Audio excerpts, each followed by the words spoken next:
সুপ্রভাত, কেমন আছো সবাই? আশা করছি সবাই ভালো আছো, সুস্থ আছো। আমরাও রয়েছি আরও একটা নতুন দিনে আরও একটা নতুন ব্লগ তোমাদেরকে সঙ্গে করে নিয়ে শুরু করে দিয়েছি আমার এই ছাদ বাগান থেকে, আমার এই সুন্দর ভালোবাসার জায়গা থেকে। আমার বাচ্চাকেও যেমন আমি ভালোবাসি, তেমনি আমার এই ছোট্ট ছোট্ট গাছ, এগুলো আমার বাচ্চার মতোই। এগুলোকে না দেখলেও আমার মনটা ঠিক ভালো থাকে না। তো সেই জন্য ছোট বাচ্চার মতোই এদেরকেও ভালোবাসি, আর এদেরকে সবসময় পরিচর্যা করার চেষ্টাও করি, অল্প হোক তবু আমার। তো যাই হোক বন্ধুরা, সঙ্গে থাকো, সাথে থাকো, অবশ্যই তোমাদের ভালো লাগবে। প্রথম থেকেই শেষ পর্যন্ত দেখার অনুরোধ রইল। গাছগুলো বেশ বৃষ্টির জল পড়ে সুন্দর করে কচি কচি পাতাও বেরিয়ে পড়েছে।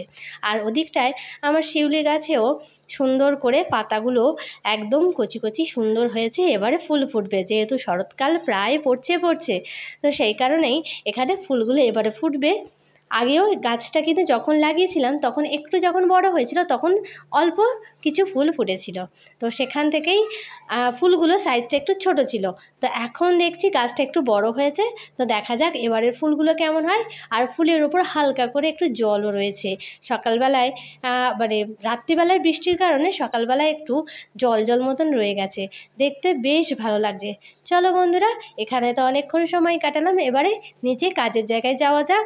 এরপরে মামামের স্কুলও রয়েছে। তার আগে এই জামা কাপড়গুলো সমস্ত কিছু আমি একদম ইস্ত্রি করে কমপ্লিট করে নিয়েছিলাম, তো সেগুলো একেবারে তোলা হয়নি। তো সেগুলোই সুন্দর করে আমি তুলে নেব, আর এগুলো একদম ভালো করে পাট করে নেব। আর বাবুর ওই জামা কাপড় সেই কদিন ধরে বার করা হয়েছিল, তো সেগুলো একদমই তোলা হচ্ছিল না, তো সেইগুলো একদম গুছিয়ে নিয়েছি। এইগুলো একদম ভালো করে আলমারিতে তুলে রাখবো। তারপরে মামাকে রেডি করে নিয়ে দেবো স্কুলে। আজকে থেকে হচ্ছে কি, আর সকালবেলার নতুন আরেকটা ডিউটি শুরু হয়ে গেছে। আজকে থেকে সকালবেলাটা পড়াতে যাব। এতদিনে সকালবেলাটাই মামাকে দিয়েই বসে থাকতাম, তো এই সময়টা কাজে লাগিয়ে নিই, সেই কারণে আজকে থেকে নতুন করে পড়ানো শুরু। তো চলো বন্ধুরা, নতুন পথে নতুন জার্নি আজ থেকে শুরু করলাম। ওদিকে আমি পড়াতে চলে গেছি, আর বাবু তার ফাঁকে কিছু বাজার করে নিয়েছে। এই যে মামামের বিস্কিটগুলো শেষ হয়ে গেছিলো, তো সেগুলো একদম মোড় থেকে নিয়ে নিয়েছে। ভেঙে যাবে এই পার্লেজি বিস্কিটগুলো, ভালো লাগে খেতে। হ্যাঁ চলো, সার্ফ এক্সেল নিয়েছে। এই বিস্কিটের প্যাকেটগুলো দেখলে না সেই ছোটোবেলার কথা মনে পড়ে। ছোটোবেলায় ছোট্ট ছোট্ট প্যাকেটে এই পার্লেজি বিস্কিট, কত পুরানো দিনের বিস্কিট। শপে নিতে বলেছিলাম, বালতিটা ফ্রি দেয়, এতে কিছুই হয় না, দাম বেশি, ভালো সার্ফ তো ভালো 1 নম্বর, কিন্তু যাই হোক একটা বালতির দরকার ছিল, ওই যে একটা পেয়েছি শপেতে।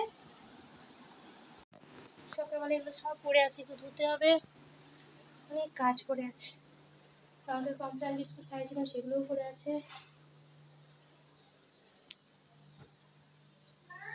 বাজারটা কোথায় রাখলো? এই যে কিছু কাঁচা সবজি বাজার, রবিবার বাবু ছিল না বলেই বাজারটা করা হয়নি, তো সেই কারণেই আজকেই বাজারটা করলো। আজকে যেহেতু সোমবার, তো সেখানেই বাজারটা করে নিই, সারা সপ্তাহ তো চালাতে হবে। এই যে আগের দিনে পুঁই শাক কিনেছিলাম এখান থেকে, তো বাবু তরকারি করেছিলাম, বাবুর বেশ ভালো লেগেছিলো মিষ্টি মিষ্টি করে, তো সেই জন্য বললো যে আজকেও কিনবো। সেই জন্য আজ পুঁই শাকও কিনেছে, কুমড়োও কিনেছে, আর আমি চিংড়িটা নিলাম। পুঁই শাকের সাথে চিংড়ি মানে বেশ ভালো লাগে, তা সেই কারণে নেওয়া হয়েছে। আর এদিকে নিয়েছে বাঁধাকপিটা দেখে এত সুন্দর লাগছে না, মানে একদম নিরেট যে বাঁধাকপি, আমি দেখেছি অফ সিজনের বাঁধাকপিগুলো একটু এরকম নিরেট হয়। চলো এদিকে চালও বের করে নিলাম, চালটা ভাতটা প্রথমে বসিয়ে দিই, তারপরে চিংড়ি মাছ তো রয়েছে, আর চিংড়ি মাছটা একটু ছোট ছোট নিয়েছি, তো সেই কারণে সেগুলো বাছতে হবে, অনেকটাই টাইম যাবে। আর এদিকটা আকাশটা দেখো, আজকের দেখার মতো আকাশ, একদম শরতের পেঁচার তুলোর মানে ভেসে বেড়াচ্ছে, এতটা সুন্দর লাগছে না, ক্যাপচার করে আর পারলাম না। এদিকে বসে বসে টাইম ওয়েস্ট করলাম, আর এদিকে দেখো চিংড়িগুলো বেছে নিয়েছি, ছোট্ট ছোট্ট চিংড়ি, যেহেতু পুঁই শাকের চচ্চড়ির মধ্যে তার দেবো সেই কারণে ছোটো ছোটোই নিয়েছি, বেশি বড় নিইনি। তো এই চিংড়ি দিয়ে তরকারিটা কমপ্লিট করে নেবো। এই যে করে নিলাম বাঁধাকপি সরি পুঁই শাকের তরকারি করেছি। ও হ্যাঁ, উচ্ছেটা কিনেছিল, উচ্ছে আলু ভাজা, তো সেটা আমি ভেজে নিয়ে তুলে রেখেছি, সেটাকে আর ক্যাপচার করা হয়ে ওঠেনি। যাই হোক, ওকে খাওয়াতে নিয়ে চলে এলাম, স্নান করে আমিও স্নান করে নিয়েছি। বাবু কাজের মধ্যে আটকে গেছে, সেখানে এখনও পর্যন্ত আসেনি, কদিন ধরে একটু অসুবিধা হয়ে যাচ্ছে ওর আসতে, সেজন্য আমাদের খেতে খেতে না প্রায় 3টে বেজে যাচ্ছে।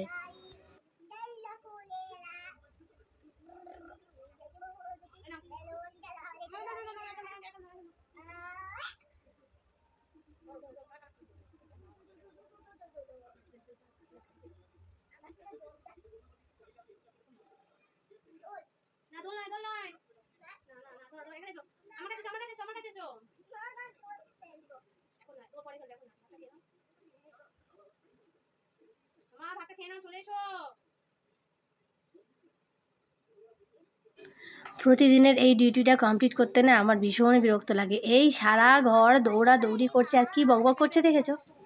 কিচ্ছু বোঝা যাচ্ছে? কিচ্ছু বোঝা যাচ্ছে না ওর কথা, কিছুতেই স্পষ্টভাবে কথা বলবে না। যাই হোক, একদম সন্ধ্যেবেলায় ফিরে এলাম। মাঝ টাইমে বিকেলবেলা যে পড়ানোটা ছিল 5টা থেকে, তো সেটাও কমপ্লিট করে নিলাম। নিয়ে বাবু আর মেয়ে দুজনে মিলে আমাকে ওখান থেকে আনতে গিয়েছিল। তো বাড়ি ফিরে যাচ্ছি। তো বন্ধুরা, আজকের ব্লগটা এই পর্যন্তই। টাটা, ভালো থেকো।